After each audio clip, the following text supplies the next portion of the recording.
Hello friends, I am Sunil sir और एक बार फिर से मैं आप सभी लोगों का अपने YouTube channel Sunil study point में बहुत बहुत हार्दिक स्वागत करता हूं। तो दोस्तों, आज की इस वीडियो में हम लोग बात करेंगे मेंसुरेशन पर आधारित प्रश्न। जी हाँ स्टूडेंट, आज की इस वीडियो में हम आपको बताएंगे कि दो चर वाले रैखिक समीकरण का युग्म का अनुप्रयोग करके आप मेंसुरेशन पर आधारित प्रश्न को किस प्रकार से हल करेंगे। तो आइए देर न करके आज की क्लास को स्टार्ट करते हैं। तो सबसे पहले मेंसुरेशन से संबंधित कुछ हम बेसिक कॉन्सेप्ट हैं उनको समझ लेते हैं। सबसे पहला हमारा कॉन्सेप्ट है कि कोटि पूरक कोण। जी हाँ फ्रेंड्स, कोटि पूरक कोण। यहाँ पर कोटि पूरक कोण का मतलब है कि जब दो कोणों का योग 90 अंश होता है तो उसे कोटि पूरक कोण कहते हैं। मान लीजिए हमारे पास पहला कोण x है, दूसरा कोण y है, तो x प्लस वाई बराबर यदि 90 अंश है तो ये दोनों कोण एक दूसरे के कोटि पूरक कोण कहलाएंगे। अब हम बात करते हैं समपूरक कोण के बारे में। यदि दो कोणों का योग 180 अंश प्राप्त होता है तो वे दोनों कोण एक दूसरे के समपूरक कोण कहलाते हैं। यदि मान लीजिए हमारे पास दो कोण x तथा y है तो x प्लस वाई बराबर 180 अंश। यहाँ पर हमारा x और y ये एक दूसरे के समपूरक कोण है। अब इसमें कभी कहीं अधिकांशतः आयत से संबंधित प्रश्न भी आता है। तो अगर मान लीजिए आयत की कोई लंबाई x है और इसकी चौड़ाई y है, तो जो आयत का परिमाप होता है वो होता है 2 ब्रैकेट में लंबाई प्लस चौड़ाई, यानी कि हम लंबाई को x मान लिए हैं, चौड़ाई को y। इस प्रकार आयत का परिमाप 2 ब्रैकेट में x प्लस y होता है। और बात करें हम आयत के क्षेत्रफल के, तो आयत का क्षेत्रफल होता है लंबाई गुणे चौड़ाई। चूंकि इसकी लंबाई को x और चौड़ाई को y मान लिए हैं, इसलिए इसका क्षेत्रफल x गुणे y हो जाएगा। कभी कभी इस टॉपिक में हमारा चक्रीय चतुर्भुज पर आधारित प्रश्न भी पूछा जाता है। तो जो चक्रीय चतुर्भुज अगर आधारित कोई प्रश्न पूछेगा तो उसके लिए हमारा देखिए, सबसे पहले आपको बता दें कि चक्रीय चतुर्भुज होता क्या है। ऐसा चतुर्भुज जिसके चारों शीर्ष किसी वृत्त की परिधि पर स्थित हो तो वो आपका चक्रीय चतुर्भुज होता है। तो यहाँ पर मैंने एक वृत्त बनाया है जिसका केंद्र मान लीजिए कि O है, और यहाँ पर एक हमारा चतुर्भुज है जिसके शीर्ष A, B, C और D, ये चारों शीर्ष इसके वृत्त की परिधि पर स्थित है। इसलिए हमारा ABCD एक चक्रीय चतुर्भुज है। तो चक्रीय चतुर्भुज का एक नियम होता है, इसके सम्मुख कोणों का योग 180 अंश होता है। तो कोण A का सम्मुख कोण यानी कि उसके सामने कोण क्या होगा, C होगा। तो कोण A प्लस कोण C बराबर 180 अंश। ठीक इसी प्रकार कोण B का सम्मुख कोण होगा कोण D, तो इन दोनों का योग भी कितना होगा, 180 अंश। तो बेसिक कॉन्सेप्ट हमारा यही समाप्त होता है। अब हम आपको बताएंगे कि इस पर आधारित किस प्रकार के प्रश्न यूपी बोर्ड एग्जाम में पूछे जाते हैं एवं उनको हम कैसे हल करेंगे। तो स्टूडेंट, इस पर आधारित हमारा पहला प्रश्न है कि दो समपूरक कोणों में बड़ा कोण छोटे कोण से 18 अंश अधिक है, उन्हें ज्ञात कीजिए। मतलब कि दोनों कोणों को ज्ञात करना है। तो यहाँ पर हम सॉल्व देखते हैं। सबसे पहले मान लेते हैं, माना कि बड़ा कोण x और छोटा कोण y है। तब देखिए, चूंकि दोनों कोण हमारे समपूरक हैं इसलिए x प्लस वाई बराबर हो जाएगा 180 अंश। इसको मैंने समीकरण नंबर 1 मान लिया। अब प्रश्नानुसार प्रश्न में कह रहा है कि जो बड़ा कोण है वह छोटे कोण से 18 अंश अधिक है। तो बड़ा कोण हमारा x है बराबर छोटा कोण y है, तो प्लस हम इसमें जोड़ दिया 18, यानी कि बड़ा कोण छोटे कोण से 18 अंश ज्यादा है। इसको मैंने समीकरण नंबर 2 मान लिया। अब समीकरण नंबर 1 में x बराबर y प्लस 18 प्रतिस्थापित करने पर या फिर रखने पर, तो समीकरण नंबर 1 में जहां पर x है वहां मैंने लिख दिया y प्लस 18 अंश प्लस आपका y बराबर आपका 180 अंश। तो यहाँ पर y और y आपका हो जाएगा 2y बराबर 180 अंश माइनस आपका हो जाएगा 18 अंश। तो 2y बराबर 180 में से 18 घटा देंगे तो आएगा 162 अंश। तो y बराबर आपका हो जाएगा 162 अंश बटे 2। यहाँ आपका कट जाएगा 2 1 का 2, 2 8 16, फिर 2 1 का 2, यानी कि y का मान आएगा 81 अंश। अब ये y का मान समीकरण नंबर 2 में रखने पर, तो x बराबर आपका हो जाएगा 81 अंश प्लस 18 अंश, यानी कि x बराबर आपका हो जाएगा 99, यानी कि 99 अंश। अतः बड़ा कोण 99 अंश तथा छोटा कोण 81 अंश प्राप्त होगा। तो हमारा अगला क्वेश्चन नंबर 2 है कि एक आयत का क्षेत्रफल 9 वर्ग इकाई कम हो जाता है यदि उसकी लंबाई 5 इकाई कम कर दी जाती है और चौड़ाई 3 इकाई बढ़ा दी जाती है। क्वेश्चन को ध्यानपूर्वक आप पढ़िए, उसको समझिए। कह रहा है कि एक आयत का क्षेत्रफल 9 वर्ग इकाई कम हो जाता है।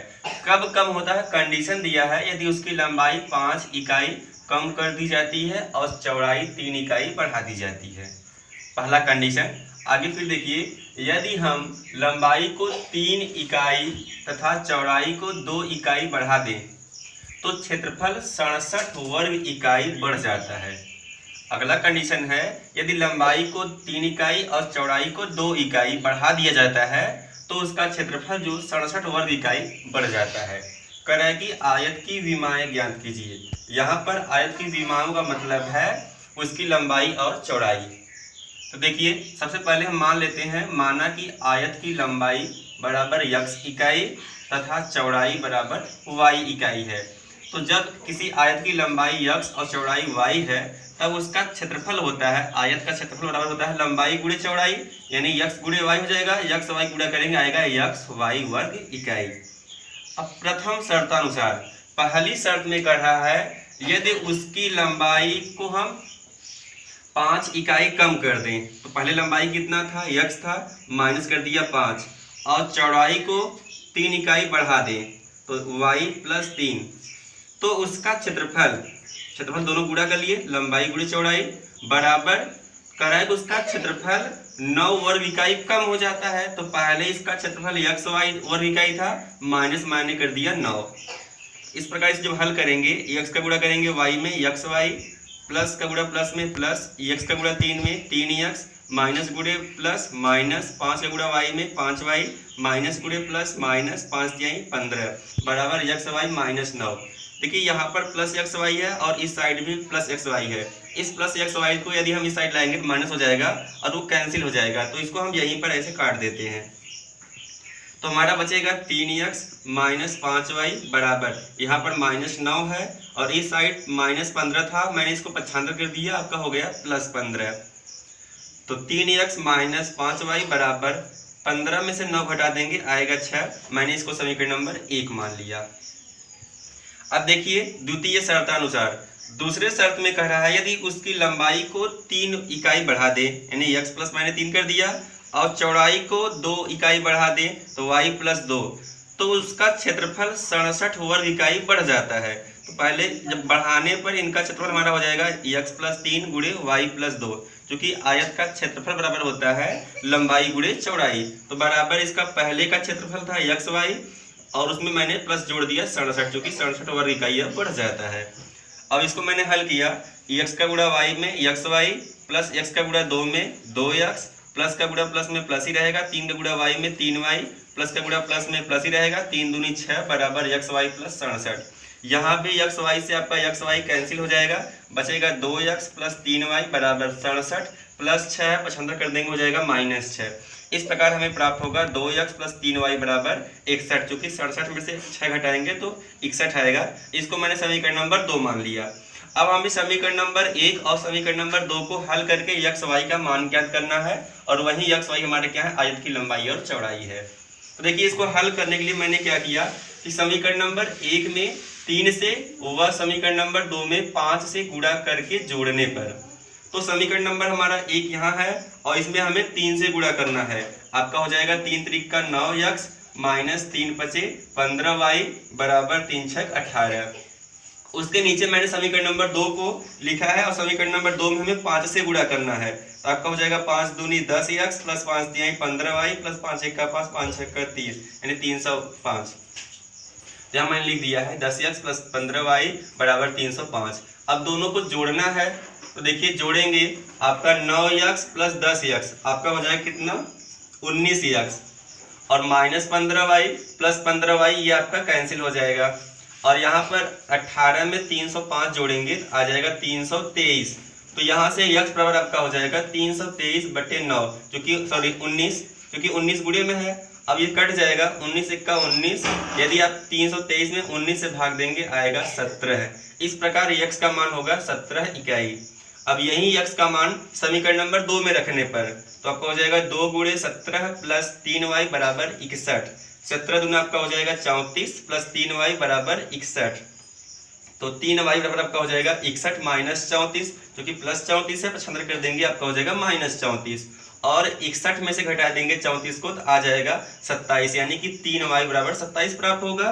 तो यहाँ से y बराबर आपका हो जाएगा 27/3, और ये कट जाएगा 3 1 का 3, 3 9 27। इस प्रकार y का मान 9 प्राप्त होगा। अतः आयत की लंबाई बराबर 17 इकाई तथा चौड़ाई बराबर 9 इकाई होगा। हमारा अगला क्वेश्चन नंबर 3 है कि ABCD एक चक्रीय चतुर्भुज है। इस चक्रीय चतुर्भुज के सभी कोण ज्ञात कीजिए। यहाँ पर देखिए दिया हुआ है ABCD। तो देखिए इसमें दिया हुआ है, मैंने सॉल्व कर रहा है। दिया है कोण A बराबर 4y प्लस 20, कोण B बराबर 3y माइनस 5, कोण C बराबर माइनस 4x, और कोण D बराबर दिया है माइनस 7x प्लस 5। अब देखिए चक्रीय चतुर्भुज ABCD में, चूंकि चक्रीय चतुर्भुज का नियम होता है कि उसके सम्मुख कोणों का योग 180 अंश होता है, इसलिए कोण A प्लस कोण C बराबर 180 अंश। कोण A का मान है 4y प्लस 20 प्लस कोण C का मान है माइनस 4x बराबर 180। तो देखिए यहाँ पर मैंने माइनस 4x है, इसको पहले लिख दिया माइनस 4x प्लस 4y बराबर 180 अंश, और ये जो 20 था मैंने इसको 75 कर दिया, हो जाएगा माइनस 20। अब इन दोनों देखिए मैंने 4 कॉमन ले लिया, बचेगा माइनस x प्लस y बराबर 180 में से 20 घटाएंगे आएगा 160। तो यहाँ से देखिए 4 जो है 75 कर देंगे, आपका हो जाएगा माइनस x प्लस y बराबर 160 अंश बटे 4। ये कट जाएगा 4 1 का 4, 4 चौके 16, 4 शून्य 0, यानी कि हमें मिलेगा माइनस x प्लस y बराबर 40 अंश। इसको मैंने समीकरण नंबर 1 मान लिया।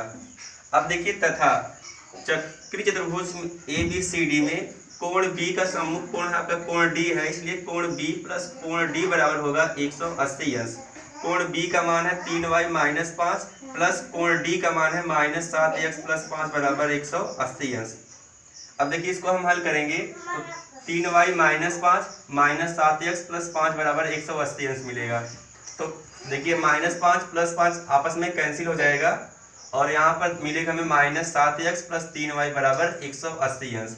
इसको मैंने समीकरण नंबर 2 मान लिया। अब समीकरण नंबर 1 से देखिए, समीकरण नंबर 1 हमारे यहाँ पर है माइनस x प्लस y बराबर 40 अंश। तो यहाँ से हम लिख सकते हैं y बराबर 40 प्लस x, क्योंकि इस साइड माइनस x था, 75 कर देंगे आपका प्लस x हो जाएगा। इसको मैंने समीकरण नंबर 3 मान लिया। अब y का मान समीकरण नंबर 2 में रखने पर माइनस 7x प्लस 3 ब्रैकेट में y का मान 40 प्लस x बराबर 180 अंश। तो माइनस 7x प्लस 3 चौके 12, यानी कि 120 प्लस 3 गुणा x में 3x बराबर 180 अंश। तो माइनस 7x में से घटा देंगे प्लस 3x मिलेगा माइनस 4x बराबर 180 प्लस 120 से 75 कर देंगे, हो जाएगा माइनस 120। माइनस 4x बराबर आपका हो जाएगा 180 में से 120 घटाएंगे आएगा 60। तो यहाँ से x बराबर आपका हो जाएगा 60 बटे माइनस 4, ये कट जाएगा 4 1 का 4, और आपको मिल जाएगा माइनस 15, मतलब जो का 60 होता है। तो x बराबर हमें मिलेगा माइनस 15 अंश। x का मान समीकरण नंबर 3 में रखने पर तो y बराबर आपका हो जाएगा 40 प्लस ब्रैकेट में x का मान आया है माइनस 15, तो आपका हो जाएगा 40 प्लस गुणे माइनस आपका हो जाएगा माइनस 15, 40 में से घटाएंगे 15 तो आएगा 25। इस प्रकार y का मान हमें 25 प्राप्त होगा। तो आइए थोड़ा सा इसको मिटा लेते हैं और इसके बाद फिर हम हल को देखते हैं। दोस्तों अब उसके बाद हम यहाँ से लिखेंगे अतः कोण A बराबर, चूंकि कोण A बराबर हमारा क्या था 4y प्लस 20, तो 4 गुणे y का मान है 25 अंश प्लस 20 अंश। 25 चौका आपको हो जाएगा 100 प्लस 20, 100 में 20 जोड़ेंगे तो आपको हो जाएगा 120। इस प्रकार कोण A का मान 120 अंश होगा। कोण B बराबर दिया है 3y माइनस 5, यहाँ पर y का मान रखेंगे 3 गुणे 25 माइनस 5, तो 25 यहाँ आपका हो जाएगा 75, और 75 में से माइनस 5 घटा देंगे तो कितना आपका आएगा 70 अंश। इस प्रकार कोण B का मान हमें मिलेगा 70 अंश। अब देखते हैं कोण C बराबर दिया है माइनस 4x, तो कोण C बराबर हो जाएगा माइनस 4 गुणे x का मान है माइनस 15 अंश, तो माइनस गुणे माइनस आपका हो जाएगा प्लस 4 गुणा करेंगे 15 में तो हो जाएगा 15 चौका 60। इस प्रकार कोण C का मान 60 अंश होगा। अब हम देखते हैं कोण D का मान, तो कोण D का मान दिया है माइनस 7x प्लस 5, यानी हमें यहाँ पर x का मान रखना होगा। तो माइनस 7 गुणे माइनस 15 प्लस 5, माइनस गुणे माइनस आपका हो जाएगा प्लस 7 गुणा करेंगे 15 में होता है 15 सत्ते 105, तो प्लस 5। 105 में 5 जोड़ेंगे आपका आ जाएगा 110 अंश। इस प्रकार कोण डी का मान 110 अंश प्राप्त होगा। तो यहाँ पर हमने चक्री चतुर्भुज में कोण ए, कोण बी और कोण सी और कोण डी का मान ज्ञात कर लिया। तो फ्रेंड्स, आज का ये वीडियो हमारा यहीं पर समाप्त होता है। उम्मीद करता हूँ आप लोगों को आज का क्लास समझ में आया होगा। यदि आप लोग हमारा आज का यह वीडियो पसंद आया हो तो आप इसे जरूर लाइक करें और इसे अपने दोस्तों के साथ शेयर करना ना भूलें। और यदि आप नए हैं तो हमारे YouTube channel Sunil study point को सब्सक्राइब करना ना भूलें। धन्यवाद।